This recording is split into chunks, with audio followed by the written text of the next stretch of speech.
Olá, olá, caros ouvintes. Estava pensando com os meus botões aqui, qual que é o melhor acesso central para fazer para o meu paciente? A resposta correta é aquele que eu tenho mais experiência. Então é isso, pessoal. Obrigado por ouvir até aqui esse episódio e até a próxima.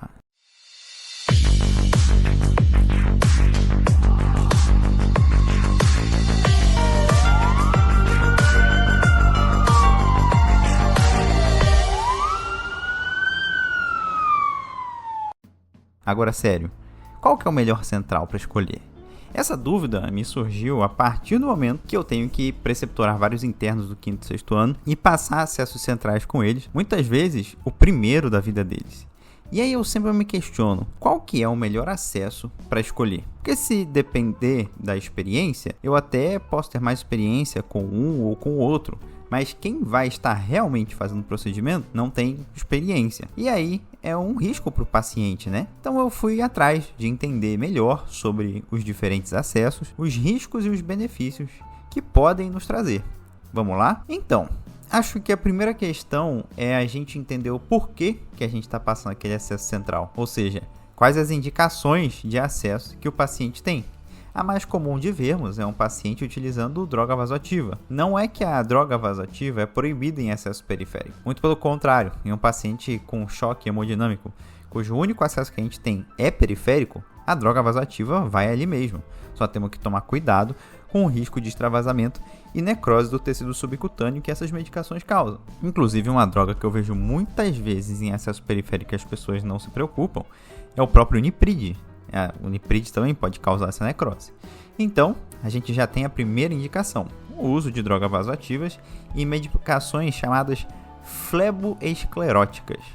Outra indicação seria pacientes com uso de múltiplas drogas endovenosas em infusão contínua, que não são compatíveis com o uso de uma mesma via. É basicamente aquele paciente entubado que está recebendo sedação, bloqueio neuromuscular, soro e outras medicações, tudo pelo mesmo acesso periférico. Pacientes com falha de acesso periférico também têm indicação de acesso venoso central. E também pacientes em protocolo de transfusão maciça. Esses aí precisam de acessos exclusivos e dedicados, tanto às medicações quanto ao sangue. E às vezes esses pacientes aí vão estar, em um quadro de instabilidade hemodinâmica que podem dificultar as punções de acesso periférico. Às vezes é melhor a gente garantir que esses pacientes tenham um acesso mais seguro. E não necessariamente precisa ser central, mas ele facilita também. Beleza, sabendo das indicações, a gente pode também nos perguntar: tem contraindicação? Tem sim, mas todas elas são relativas.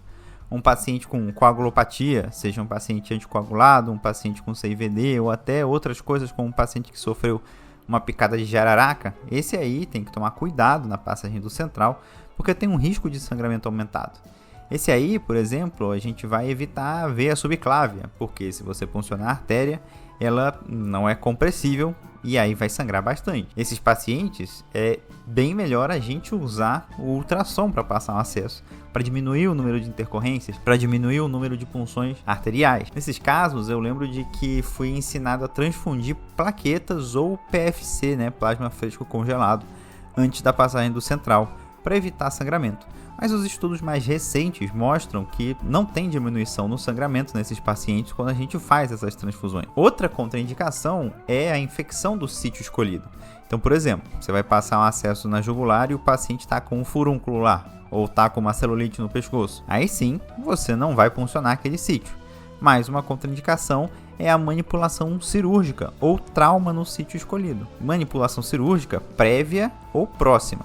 Pensa assim: um paciente que operou o pescoço devido a um tumor, a anatomia vai estar modificada e a passagem de um acesso venoso central na jugular através de marcos anatômicos vai ser contraindicada.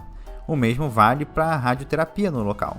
E também, pensando em um paciente que vai passar por uma cirurgia, por exemplo, de cabeça e pescoço e precisa de um acesso central, aí a gente vai fugir do pescoço, O mesmo vale para o trauma.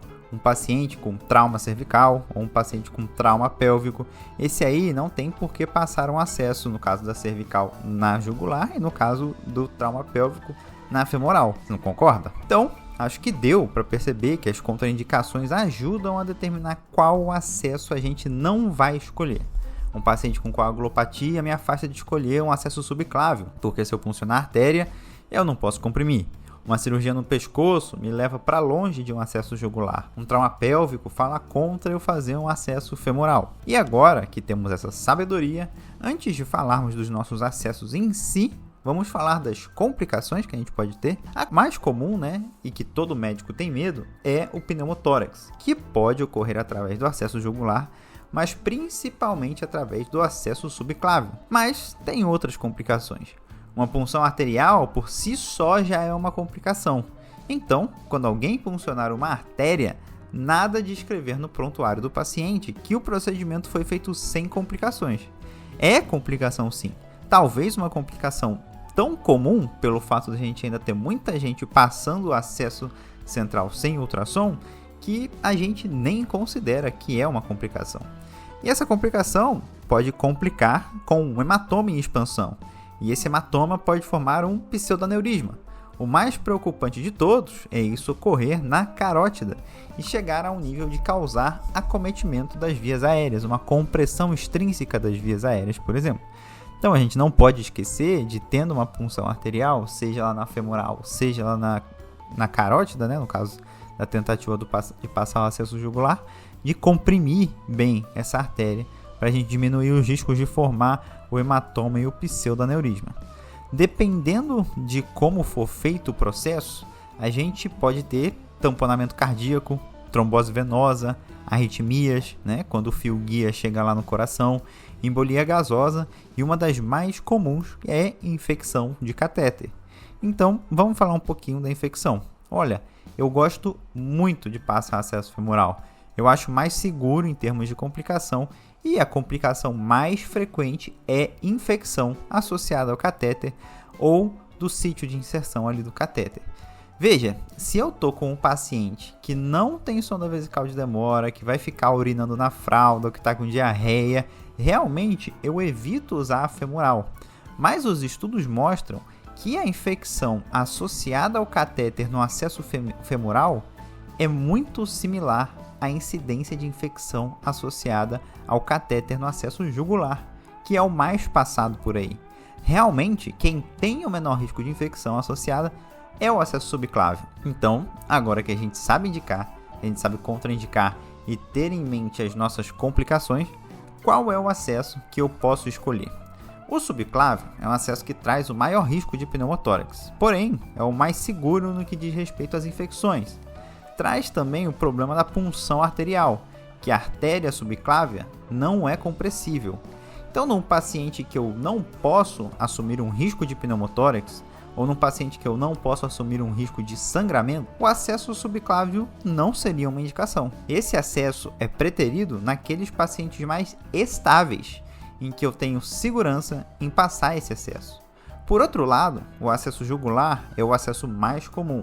É o acesso que eu diria padrão, é o que você mais vê por aí. Tem risco menor de pneumotórax, apesar de um risco maior de infecção quando comparado com o subclávio. Mas esse risco de infecção pode ser controlado com a maior familiaridade que a equipe multiprofissional tem do manejo desse acesso. A artéria carótida é compressível e a veia jugular interna é a mais fácil de visualizar através do ultrassom, o que torna o processo guiado ainda mais fácil. Então, em uma aposta de segurança, o acesso jugular é a sua escolha. Porém, a gente tem algumas outras questões que a gente vê muito mais na prática do que encontra nos estudos. Por exemplo, para a gente conseguir melhorar a visualização da jugular, a gente precisa deitar mais o paciente e às vezes até mesmo deixar o paciente em posição de Trendelenburg. Dependendo do paciente, se ele está entubado ou se é um paciente que tem uma certa dificuldade na proteção de via aérea, o paciente pode acabar broncoaspirando e a gente tem alguns problemas em relação a isso. Então eu não gosto muito de passar esse acesso deitando muito o paciente. Mas o que a gente pode falar então sobre o acesso femoral? Bem, o femoral é um acesso cuja artéria, se puncionada, também é compressível. E aqui, minha gente, a não ser que você seja um ninja, não tem risco de fazer um pneumotórax com acesso femoral. E a incidência de infecção é similar ao do acesso jugular. A visualização através do ultrassom é um pouco mais difícil do que a jugular, mas não significa que ela é difícil, porque apesar dela ser uma veia mais profunda, tem características anatômicas ali que são facilmente identificáveis, porque você identifica a artéria e a veia, elas formam como se fosse uma imagem da cabeça do Mickey. Então, esse é um acesso de segurança que pode ser optado nos casos de pacientes que um pneumotórax acidental seria catastrófico, ou que não há condições de acessar o pescoço ou o tórax, ou até mesmo aqueles pacientes muito obesos que basicamente não têm pescoço, e que mesmo com ultrassom fica difícil de ver, ou até mesmo fica difícil uma fixação. Então, aproveitando um pouco que eu falei do ultrassom, eu lembro de existir um mito de que o acesso subclávio não poderia ser guiado por ultrassom. Ele pode sim. Todos esses são possíveis de ser guiados, só que o subclávio só é mais difícil de fazer quando comparado com o jugular, mas não é impossível, com a prática tudo se resolve. E o ultrassom facilita bastante também na confirmação da posição do catéter e da identificação de complicações. Você está passando o catéter com ultrassom? Aproveita e já vê o fio guia entrando na veia com o ultrassom. Aproveita e já passa o ultrassom para ver a pleura do paciente, para checar se tem deslizamento pleural ou não, se houve ou não um pneumotórax. Terminou de passar o catéter, pega uma janela cardíaca onde você consegue ver o átrio direito e faz o teste das microbolhas. Aquele teste de fazer um flush com 10 ml de soro fisiológico bem rápido. Essa injeção rápida causa um turbilhonamento e você vê o soro aparecendo turbilhonando no átrio direito logo em seguida. Se você tiver feito uma punção arterial, você não vai ver o turbilhonamento nas câmaras direitas. Assim, você já consegue liberar o seu acesso para uso e não precisa esperar raio-x nem nada disso. E aí, tem uma complicação que eu deixei para comentar depois que passarmos o nosso catéter. É importante pedir o raio-x, viu? Mesmo que você tenha feito o teste das microbolhas, mesmo que você tenha procurado por pneumotórax com ultrassom, porque a gente precisa ver se o catéter está bem posicionado. Pode ocorrer o mau posicionamento do catéter, onde ao invés dele descer para a veia cava superior, ele sobe pela jugular. Exemplo para a gente exemplificar, né? Você passa o acesso na subclave esquerda e ele sobe para a veia jugular interna esquerda. Ou você passa na veia jugular interna esquerda e ele sobe para a direita. Esse mau posicionamento ele tem que ser resolvido, tem que tirar o catéter e passar de novo. Porque se ele ficar assim, as medicações que entram contra o fluxo de sangue da veia. Isso pode causar erosão e até perfuração da veia. Por isso, tem que ser repassado. O mau posicionamento é mais comum de acontecer em passagens à esquerda do que à direita.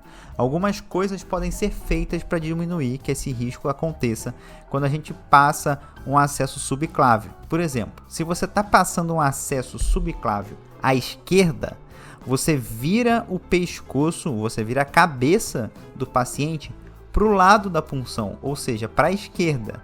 Porque aí o pescoço do paciente vai comprimir a veia jugular interna esquerda, dificultando que o fio guia suba.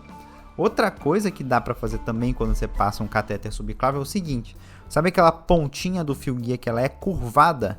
Deixa aquela ponta essa curva apontando para baixo, para os pés do paciente, quando você estiver passando o acesso. Assim, aumenta a chance dele descer ao invés dele subir. Dito isso, tem mais um acesso que eu acho muito bom. Parece até o acesso perfeito. Tem menos risco de pneumotórax, dá para visualizar no ultrassom, é menos incômodo para os pacientes, principalmente se eles estiverem acordados, é de fácil manuseio pela equipe da enfermagem e tem menos risco de infecção. É o acesso axilar. O acesso axilar nada mais é do que o acesso subclávio, antes da subclávia virar de fato a veia subclávia, quando ela ainda é axilar. Pelo ultrassom, você consegue distinguir a veia da artéria e ainda ver o pulmão. Normalmente tem uma distância que varia entre 1 a 2 centímetros entre a veia e o pulmão. Obviamente, precisa de treino como qualquer outro acesso. Mas só de saber da existência, agora você pode procurar no YouTube e no Google o procedimento para incluir no seu arsenal. Um acesso fácil e seguro. Por fim, existe o processo de ensinar um interno ou um residente a passar um acesso. E isso, para os preceptores, médicos que têm contato com os alunos que me ouvem, eu vou colocar como eu penso a situação. Por muito tempo, o padrão era passar acesso sem ultrassom. Muita gente ainda, principalmente médicos mais velhos, acham o ultrassom uma frescura. Eu falo um pouco sobre isso com o Dr. Tambelli no episódio 19 do podcast. A real é que o ultrassom traz segurança para o paciente, e não utilizar uma ferramenta com benefícios comprovados quando ela está disponível, optar por não usá-la, é má prática médica. Então, quando eu estou com um aluno, eu tenho que avaliar primeiro a segurança para o paciente. É um paciente que tolera um aumento de riscos pela passagem de acesso por alguém menos experiente, que tolera um pneumotórax, uma punção arterial, uma complicação inesperada, mas que a gente sabe que pode acontecer. Se o paciente precisa urgentemente do acesso, não tolera múltiplas tentativas, nem o risco de uma punção arterial, não vai ser nesse paciente que o interno vai ter sua primeira experiência de passagem de central. Eu penso que um interno cru, com zero experiência, a melhor opção inicial é a femoral, para ter zero risco de pneumotórax. E se puncionar a artéria, ela é compressível, pelo menos. Fazer 1 ou 2 acessos femorais para que o aluno comece a se familiarizar principalmente com os movimentos finos da mão, o tirar a agulha, o colocar o fio guia, o dilatador, tudo isso são movimentos finos que muitas vezes com o paciente de emergência, hipovolêmico, hiperdinâmico, pequenos movimentos de mão, mesmo que milimétricos, fazem você perder a veia que você puncionou, ou até puncionar uma artéria. Então eu acho que para começar, a femoral é mais segura. Depois disso, eu acho que dá para passar para o ensino do acesso jugular e do axilar. O subclávio, eu julgo que talvez nem seja para o interno, mas para o residente que já tem alguma experiência. Mas para poder passar o acesso subclávio, eu julgo que, além da experiência necessária, é preciso que o paciente esteja nas condições mais seguras e que os riscos sejam toleráveis. Sempre tenho em mente que aquele paciente que estamos passando o acesso é o familiar de alguém que poderia ser minha mãe, meu pai, e eu não gostaria que fosse exposto a riscos excessivos. Então, é dessa forma que eu raciocino a abordagem do acesso venoso central nos pacientes. Até porque, bem sei que eu não sou a única pessoa que vai ensinar esses internos, e outros médicos muitas vezes já vão para o subclávio direto. Até porque o ensino desses procedimentos depende da própria experiência que quem está ensinando tem com o que está ensinando. Bom, pessoal, é isso. Eu espero que vocês tenham curtido esse episódio. Ele é curto, mas eu acho que dá para aprender algo novo. Aproveita e deixa aí nos comentários do episódio. Você tem um sítio preferido de central? Já passou o acesso axilar? Estrutura seu ensinamento de central de alguma forma? É isso. Não deixa de seguir nas redes sociais aí o meu perfil AdrielPA94 no Instagram para vocês ficarem ligados nos próximos episódios. Até a próxima!